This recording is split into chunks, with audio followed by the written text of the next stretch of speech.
Hi everyone, I'm Tara Lon. Welcome to Time Out with Tinseltown Mom. I'm here today with Dr. Bethany Cook, a licensed clinical psychologist, health service psychologist, adjunct professor, and board certified music therapist. She's also the author of For What It's Worth, a perspective on how to thrive and survive parenting ages 0 to 2. She's provided expert advice to Parade Magazine, Today, Pure Wow, plus more. Today, she's going to talk about the difference between a tiger mom and a helicopter mom and how both parenting styles can be harmful for our kids. Hi, Dr. Cook. Welcome.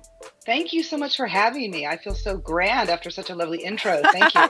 Well, you are grand. You have such grand and great experience. So we Oh, appreciate thank what you. you're going to give us today. Good. So today we're talking about tiger moms and helicopter moms and how these parenting styles can be harmful for our kids.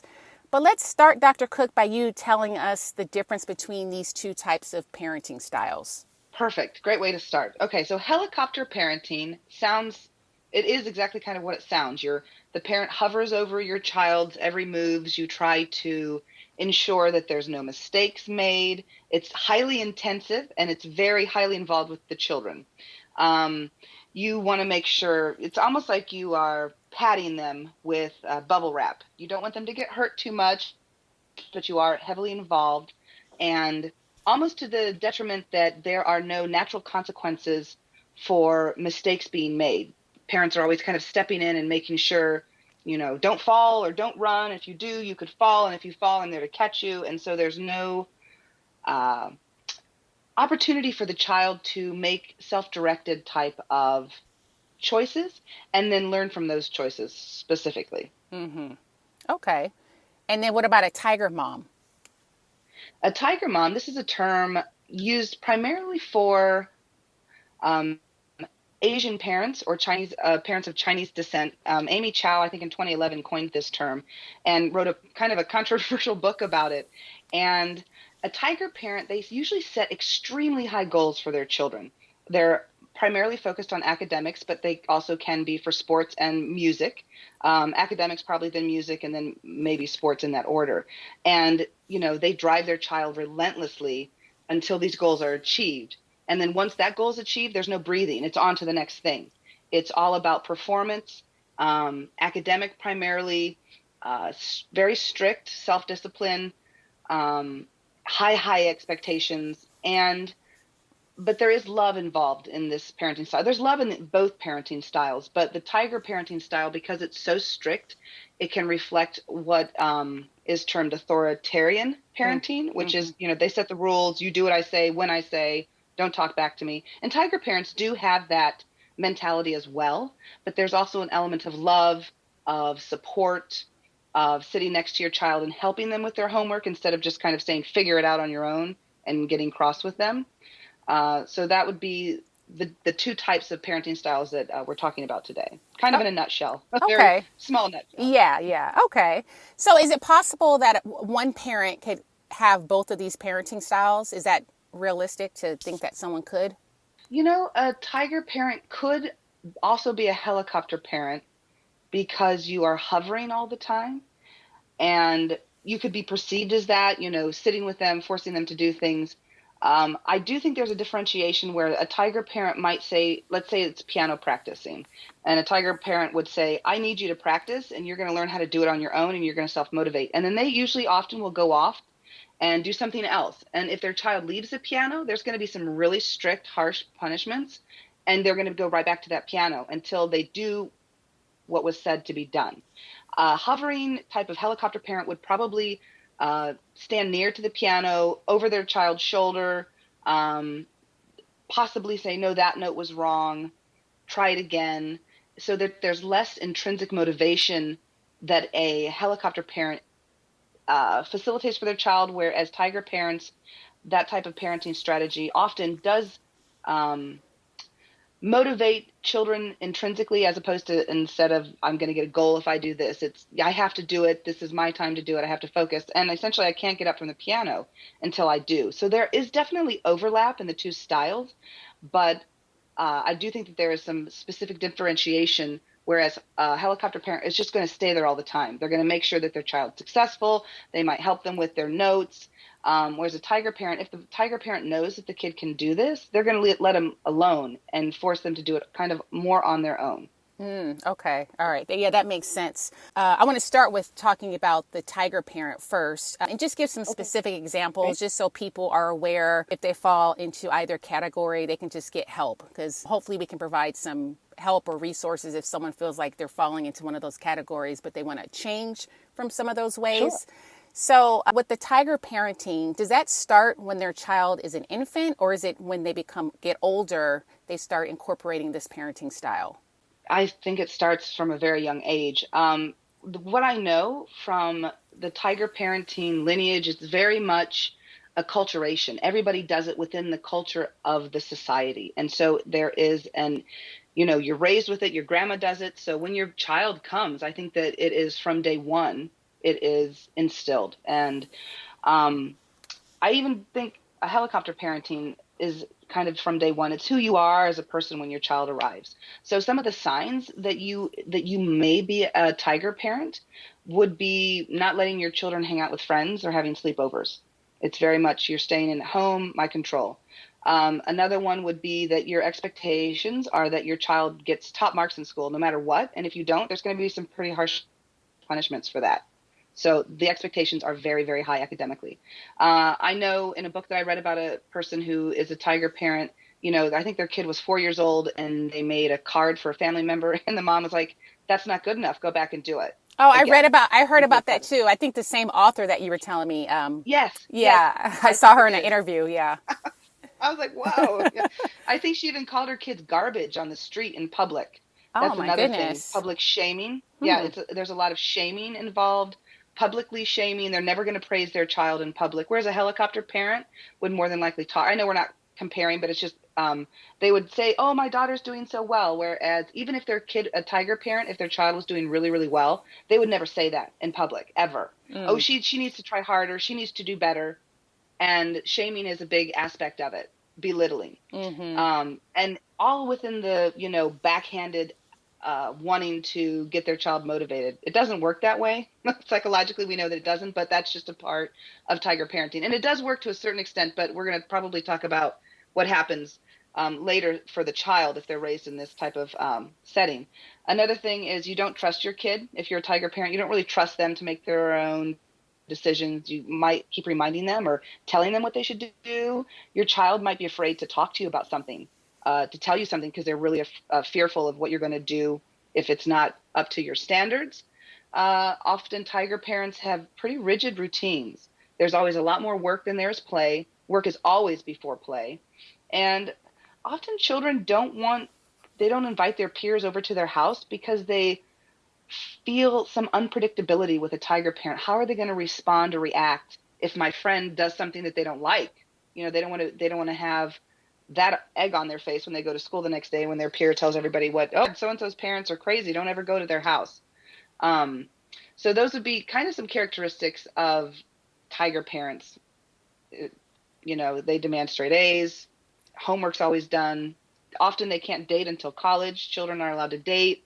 Um, they're not heavily involved in, cheerleading or anything that's non-academic focused. They're probably not allowed to watch TV. There's not a lot of extracurricular stuff. It's school, school, school, academics, music. Yeah, that makes sense. So let's just talk to maybe some new moms out there. So would you say, and this is my own example, and it could be the worst example ever, but I'm just going to put it out there. Let's say there's a new mom out there now, and let's say the baby's crying. Would the tiger mom be more likely to let the baby cry it out versus the helicopter mom might be quick to pick the baby up and coddle the baby? Like, Yes, does that you're sound right? absolutely right. Okay. The tiger mom's going to be like, you need to learn to self-soothe. You need to learn to take care of yourself. I'm not picking you up every time you call and you cry. Absolutely. That's a great example. Okay. And then just going back to a tiger mom. Now, do the kids fear their parent, like in this setting? Yes. They do. Yeah. Okay. They do feel love. I mean, there's authoritarian type of parenting. It's very similar to that. The difference is that there is love involved. I do believe that there is some sense of um, I'm the parent, you're the child, so there's a differentiation of power. But I do believe that if a child with a tiger parent exhibits everything that the parent wants, self-control, self-discipline, all of these things, that the tiger parent will start to relinquish some control, allowing their child to be more autonomous, whereas an authoritarian parent is just going to be like, I'm in control all the time, even to when maybe you have your own children and your parents are trying to tell you how to parent your own kids, you know what I mean, kind of thing. Right. Now, is this a generational thing with tiger parents? Like, this is something they learn from their parent, Yes, grandparent? absolutely. Yeah, there's a lot of cultural background in it, and it's not been in Western culture. It's more in Eastern cultures that have had Mm-hmm. this approach to parenting. And it all, this is kind of just some of my ideas about it, but Eastern culture is more about community. We need to all pitch in for the greater good of the group.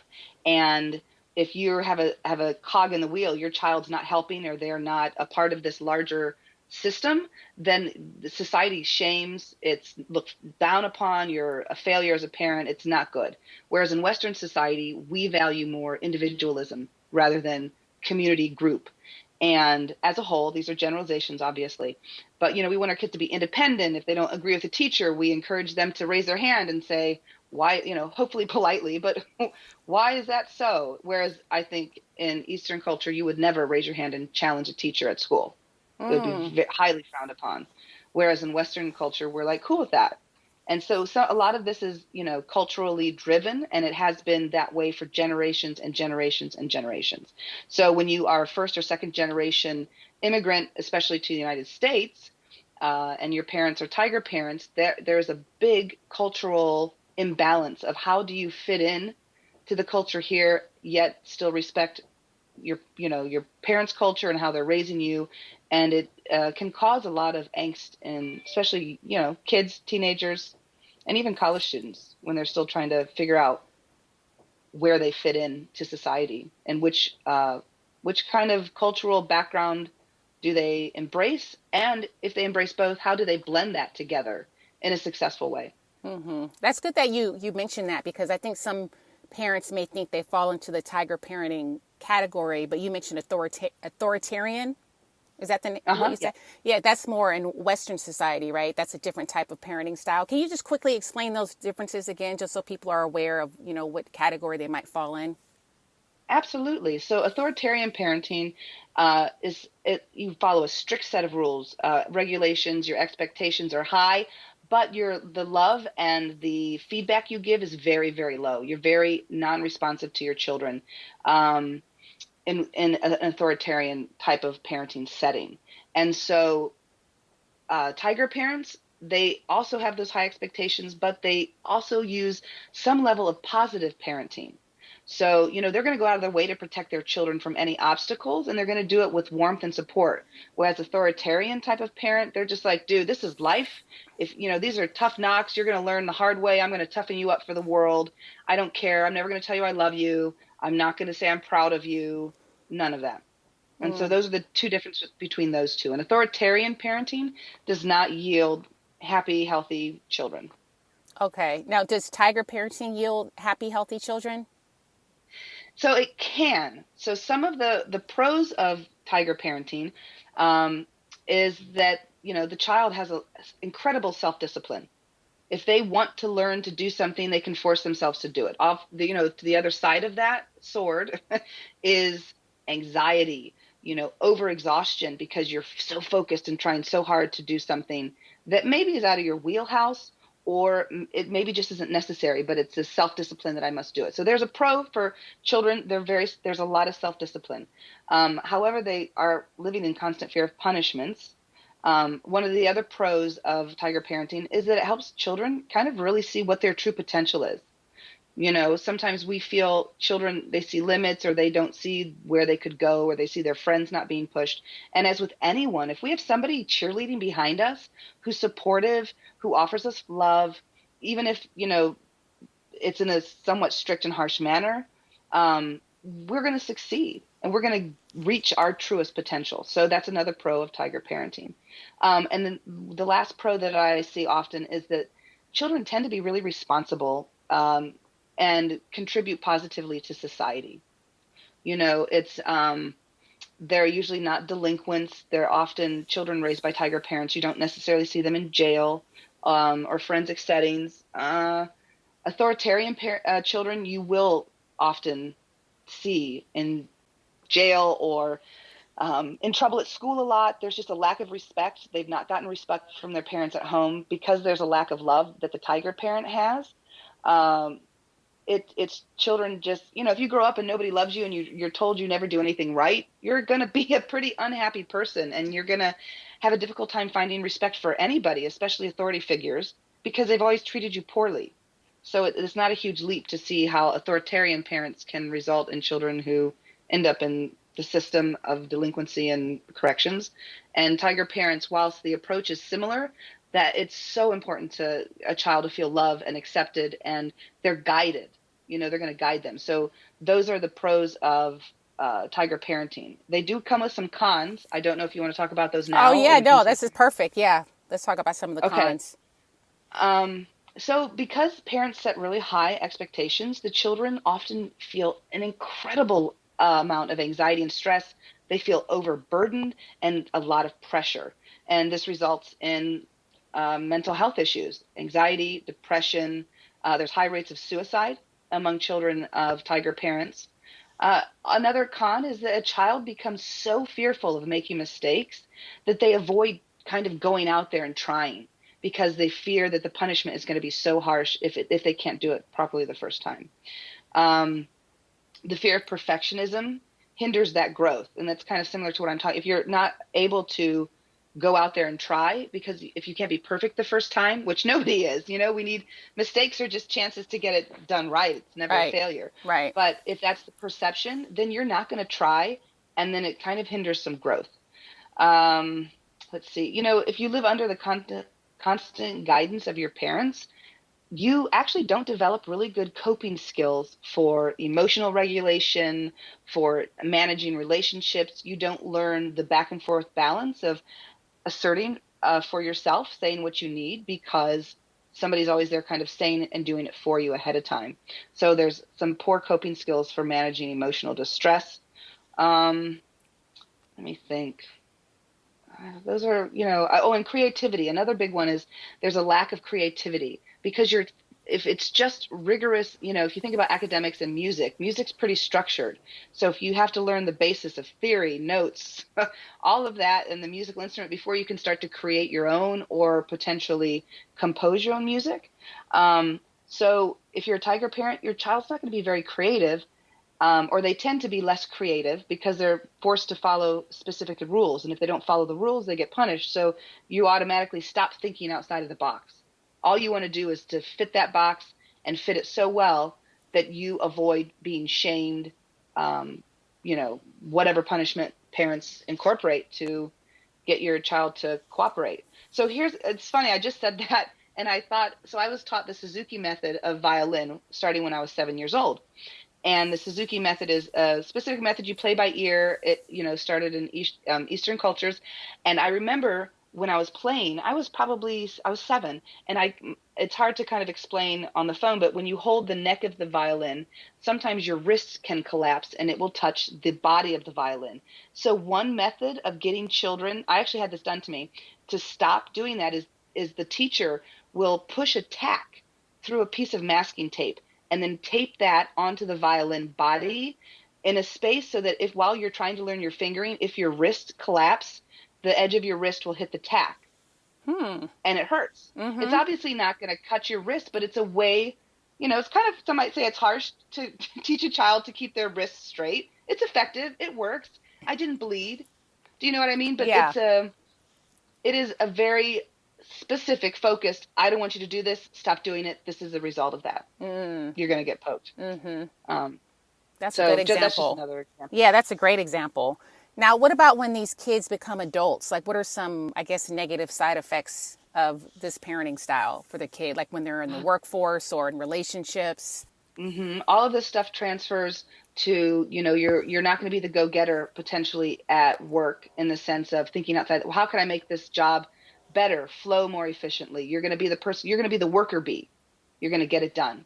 And that's fine. We need worker bees. There's not a problem with that. But it's not going to be, the Steve Jobs creating things that visionaries, there's going to be a lack of that. Often there is significant difficulties in relationships, because you're used to being told what to do. And the unfortunate aspect is that, especially for girls, is you're highly successful. You have often some self-esteem, and individuals who have a narcissistic personality uh, thrive on these type of individuals who appear confident, and then they come in with their shaming and their belittling and all of these really unhealthy ways of relating. And an individual who was raised in a tiger family will hear that stuff, and a portion of that is going to sound familiar, and they're going to go, oh, and they might find comfort in that. He's telling me that my makeup or my dress looks ugly, I should go change, trying to help me be better, whereas he's not actually trying to help you better yourself. So you can get sucked into some really toxic relationships, and unhealthy ones. Stress, anxiety, depression, suicide, uh, paralysis, fear of failure can become so great that you never leave your house, that you never really go out and explore. Another can be that you never leave your family of origin, your nuclear family. Every holiday is spent with them. You do always what they say. And then when you live so long and they die, you are, I guess, somewhat released of their pressure or whatever that is. But then there's a huge sense of loss. What do I do with my life? I don't have my parents kind of guiding or telling me the next step to take. So there can be some codependency issues as well. Wow. I mean, that's really deep, like everything that you're saying. I think a lot of people probably don't realize the repercussions of this style of parenting. I do want to talk about helicopter parenting as well, and just give some pros and cons also. But can you give a couple more examples of what a helicopter mom might look like? Yes, so think of a toddler who's just learning to walk, and they are in a field of beautiful, lush green grass. And you have two parents, and you have one mom who's sitting there, maybe enjoying the sunshine. Their kid is toddling off, kind of maybe 15 feet away, 10 feet away, exploring, right? And they fall down, no big deal. The helicopter mom, you're going to spot her a mile away, or him. They are literally standing over their toddler, hands out, ready to catch them. Maybe they even have a leash. Now, I did sometimes put a leash on my kids when they were little. I don't think there's anything wrong with that, especially if they're runners, or if they don't listen and they're going to go hurt themselves in traffic. And sometimes when they're just learning to walk, it can be helpful if they fall, they don't smack something that is unsundry, maybe if they're on cement or something. But if they're in the grass, you don't need to hover, you don't need a leash. Let them fall, let them go. That would be a helicopter mom. Another helicopter mom might be, you say your daughter's a teenager or a tween, and they're having a sleepover at somebody else's house, and you just come by just to check on everybody, or, oh, she forgot her favorite blanket, or you try to insert yourself into what they're doing all the time, even if they're not in your home or around your house. And if they are, you're constantly watching them. What do you need? What can I give you? If they're in baseball, they're going to have all the protective gear, or not necessarily baseball, any sport, you got all the gear on. And they might not even let them do sports because they're fearful of the child hurting themselves. If they're at the playground, they're constantly going, be careful, watch out. Did you see that? Oh, watch out for that. Oh, your shoes are untied. You better tie those.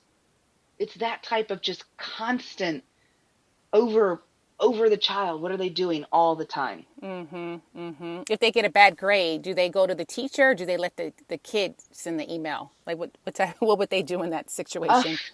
They would definitely talk to the teacher, definitely send an email, depending on, you can be a helicopter parent and still be respectful of teachers and say, I just want to help my child figure out what went wrong. But you're going to be there with the child, talking to the teacher, even if the kid's a sophomore, junior, senior in high school.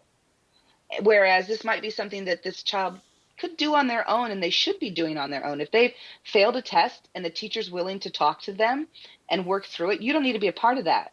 You can ask maybe, what can I do on the peripheral? But a helicopter mom is going to be there. She's going to have her notes or his notes, and they're going to be writing notes. This is what we're going to do step by step, making sure that their child does everything that they need to do so that they don't fail, and they're just going to insert themselves whenever they feel necessary. Now let's talk about some pros and cons of helicopter parenting.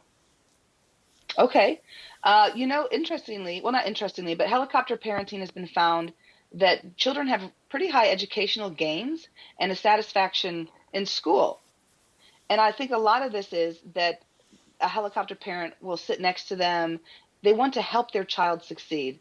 I think sometimes they might overhelp and do too much of the homework, so much so that the child could maybe pass a test, but the information that they have isn't deeply ingrained. They know just enough to pick the true or false kind of question. Um, but, how many parents can say they enjoy sitting and doing homework with their kids? Yeah, I right. definitely do not. Right. But if you're a child and your parent is there and they're helping and they're loving with it and they're not being strict and they just want you to succeed, and they sometimes will try to remove obstacles so you can be successful, which again isn't helpful. But you will see, one of the pros is that you are happy with school and you do fairly well academically. So, what are some cons with this type of parenting? So they similar to tiger children, there's a great emotional distress when they feel that they're going to make a mistake. If they don't know what to expect or what to see, then the mistake is just phenomenal because they don't really make them very often. Another con is that a child's more anxious, more self-critical, and they can lead to depression. There have been some studies that look at what is the personality of a helicopter parent, and the research has shown that it stems primarily from anxiety. If you are an anxious parent and you want your best for your kid, it can stem from a place of positivity. I'm not saying that your anxiety is necessarily a negative thing that's creating why you're doing this approach to parenting. But if the parent is anxious, they're going to helicopter, and that anxiety will bleed into the children. They're going to feel that oh gosh, oh don't watch out there, oh be careful, oh it's just very reactive. I can't make a mistake, and very self-critical of themselves, and they can start to tend to blame themselves for not being perfect, and they seek some perfectionism, a level of perfectionism that can come from this style of parenting. Yeah, I feel like there's a level of anxiety with both parenting styles. Is that true for tiger parents as well? uh, you mean the parent themselves have Yeah, like anxiety? they have stress for them to want to make sure at all costs that their kids are okay, that they're doing the right thing. Like that feels like a heavy burden for a parent to carry. Absolutely. I agree. I totally agree. I think the difference, and that's a really good point that you bring up. I believe that the difference is that a parent who's a helicopter parent, the anxiety stems from within themselves. They are anxious and they're anxious for their child. And the anxiety is potential hurt, harm. Uh, it's very moment to moment. Whereas when I think about tiger parents, the anxiety is not necessarily around the child per se, but it goes back to more of that group think and that group essence where the anxiety is if my child isn't X, I will be perceived as being less than. Mm. So the anxiety is the reflection on the parent, whereas the anxiety with a helicopter parent, it's more about protecting the child and less about what people are going to think about me if my child isn't successful.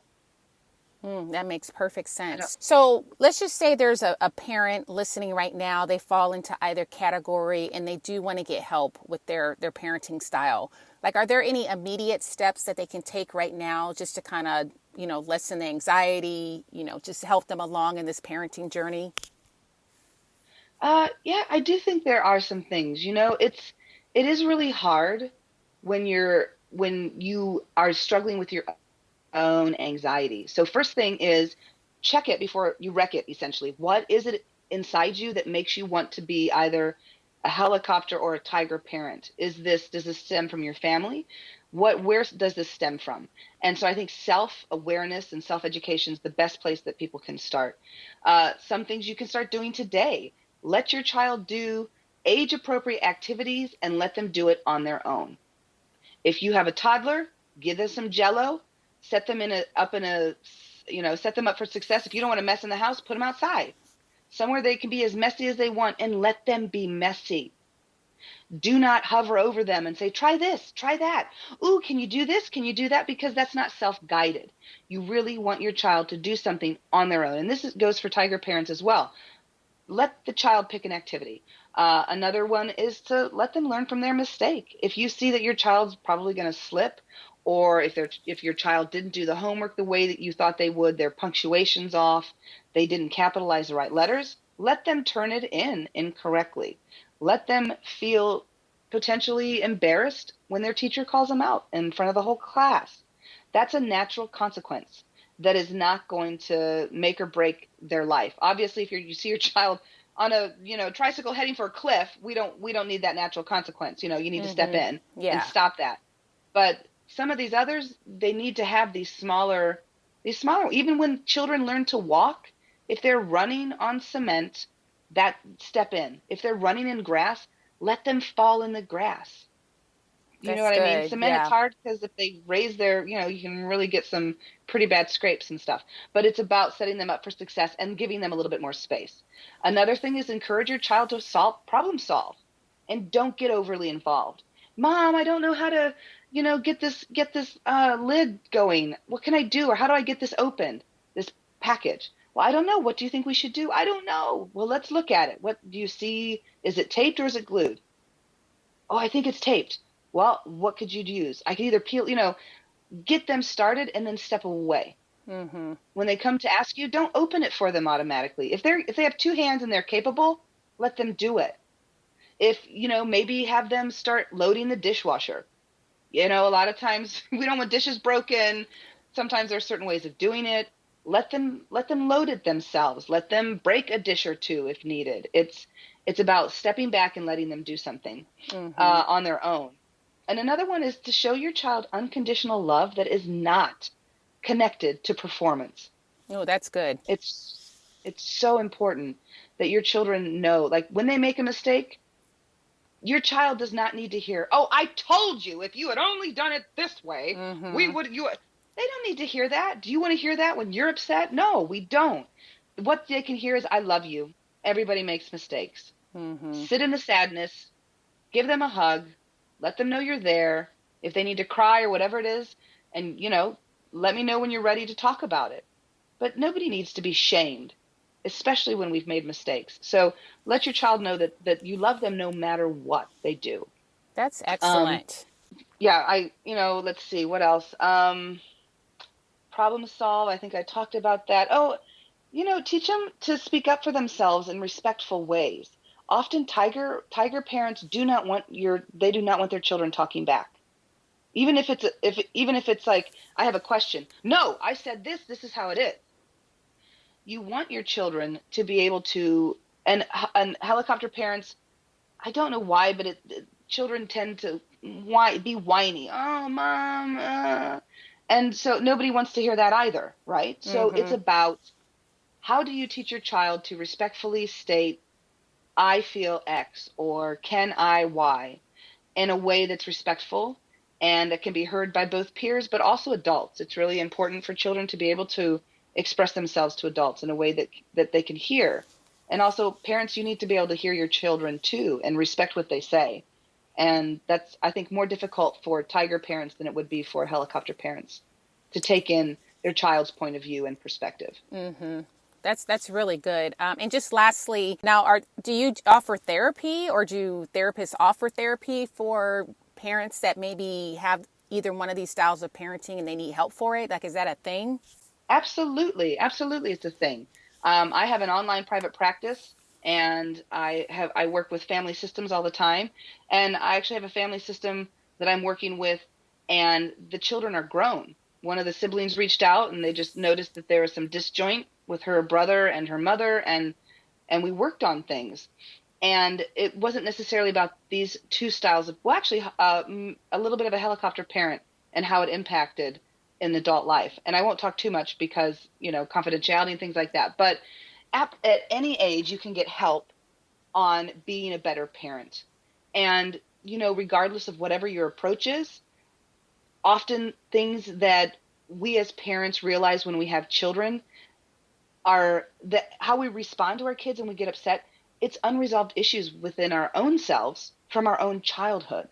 Mm. Why are we doing this? Why are we parenting this way? Well, this is what my mom did, and I turned out okay. I mean, isn't that the classic line Yeah, everybody it says? is Well, actually. I got slapped, so I turned out okay. Well, Right. so did I. I guess I'm okay, but I want better for my kids. Mm-hmm. Mm-hmm. It's in some ways I'm like, well, no, I didn't, because it's it's a way of therapy is a way you can go at it any way you want. You can say, I want to be a better parent.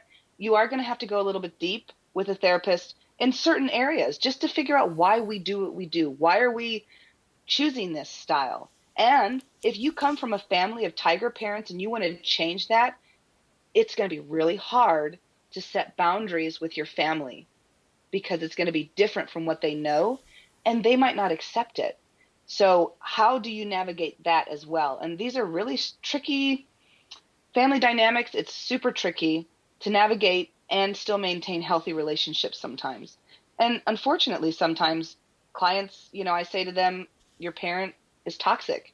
They are never going to say, I love you. They are never going to apologize. You have to decide, do I want this person in my life anymore? And Wow. am I willing to move this family tree, this branch, and go a different way? And I know a lot of brave parents out there who are breaking generational trauma or generational patterns of abuse. And some methods of discipline and tiger parenting, I do believe, border on abuse. And even helicopter parents, there's some things that you could do that might be considered abusive as well. And so it's about seeking out therapy to change how you parent so that you can be the best you can be. Because our children, that's the cool thing about kids, is they teach us about ourselves. It's more about understanding how we are and then guiding them to be the best they can be, as opposed to overlaying our idea of what our child should be and trying to form them into some preconceived mold that either we have from society, family, religion, whatever that is. And instead, stepping back and saying, this is me, this is my child, they are their own unique person, and really trying to understand your own child's strengths and weaknesses and what you can do as a parent to help them achieve that. Because here's the thing, a tiger parent might, that approach, not to the extreme, but that more strict approach will work really well with some children, and they need that. And you could have another child and they actually need more of a helicopter approach. Mm-hmm. And you have to know who you are, and you have to be adaptable as a parent to meet the ever-changing needs of your children so that they can be the best that they can be. And so there isn't one specific way to be, I believe, as a parent, because you're changing, the children are changing. There are some, some structural outlines of what a good parent is. And if, we talked about authoritarian parenting, but authoritative parenting is actually the best approach to parenting, hands down, all around. They're highly demanding, but they're really highly responsive, lots and lots of love. And that if you wanted to pick a style of parenting, I would say, kind of go for that one and see, there's other aspects of the, gosh, you got snowplow parents, free range parents. Oh There's my all these kinds of goodness. We need to have another episode with the different parenting styles. I didn't even know there was that many out there. But thank you so much, Dr. Cook. This was excellent information. Can you tell us really quickly about your book, though? I know you have a book out. Yeah, absolutely. So, when I became a parent, I thought I knew it all. I think a lot of people do, right? And I just like, oh, Mm-hmm. this is going to be easy. I have this background. I've raised Mormons, so I've had babies all the time. And it was nothing like I thought it would be. And I wrote the book in 2019, and I'd waited till my youngest was about 3.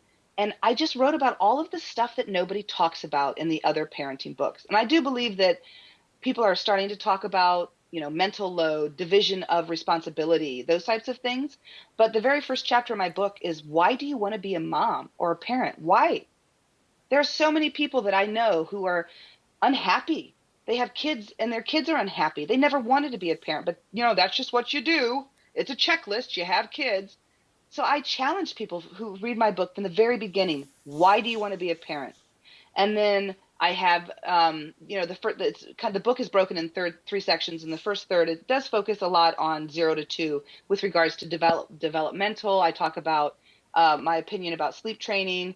I talk about sleep. I have like three or four chapters on sleep: nap, bedtime routine, bedtime sleep, and then what happens to parents when we don't have sleep. And then I talk about other things like I have one chapter entitled Sex Drive. The tank is on empty, but I appreciate the wax job. Like, there's a lot of things that happen when a baby comes into a house, and people don't talk about the lack of sex drive or the exhaustion, or how do you maintain a relationship with a partner when you have this third person introduced into your life? And then I have a couple chapters on parenting and privilege, and looking at what is it that you can give back to other parents as well on this journey. Okay. All right. Well, thank you so much, Dr. Cook. I really appreciate you being here today. Where can people find you if they want to know more about you and also your book? Oh, great. My website is www.drbethanycook.com. And I have a parenting group on Facebook, and it is awesome. We do humor stuff. People ask questions. I throw in some educational memes now and again. I share a bit about my family, my personal struggles. It's a really supportive group, diverse. We've got members from all over the world, and it's called A Perspective on Parenting. Dr. B. Cook is my handle on Twitter, on TikTok, on Instagram. I'm a foodie as well, so I like to incorporate food and parenting. And so there's just lots of good stuff out there. So if you go to my website, you'll find everything you need. Interviews, articles, lots of good information. Thanks for listening to Time Out with Tinseltown Mom. If you liked what you heard today, please be so kind and rate, review, and subscribe on iTunes or wherever you listen to podcasts. Until next time.